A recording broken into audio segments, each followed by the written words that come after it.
Chloe Sutton. I'm at Swim Labs in Boulder, Colorado, here to talk about some open water sighting. So a lot of people ask me this question: how do you sight? What's the best position? How do you hold your body in the water?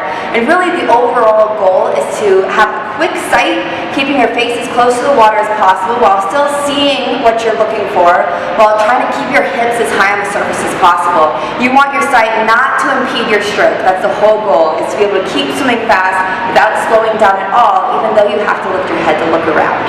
So there are 3 possible ways that you can sight when you're in an open water race. The first way is the simple lift your head, put it back down. And it's a quick motion where you try to focus on what you need to see as fast as possible, and it fits in with your stroke. Here you can see me demonstrating that simple sight. Lift my head, put it back down. So this sight is not connected to a breath. It's a simple lift and put it back down. From the side angle underwater, you can see how my stroke keeps moving. Everything keeps working while I'm doing the sight. So my legs keep kicking, my arms keep pulling, my body keeps rotating, and the sight doesn't slow me down.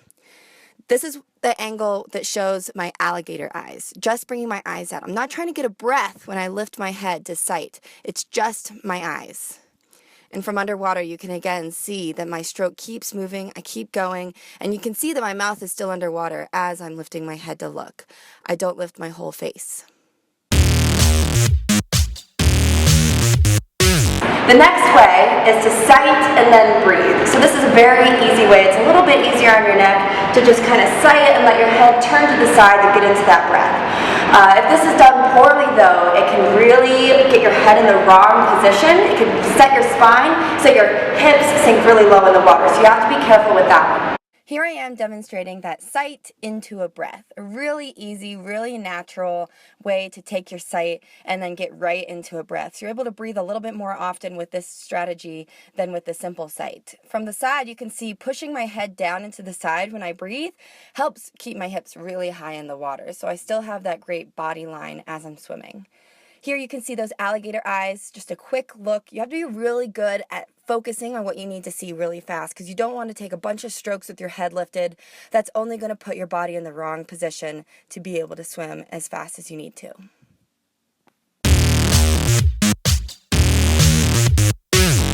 The third way, and this one's a really interesting way, is to breathe and then lift your head to sight.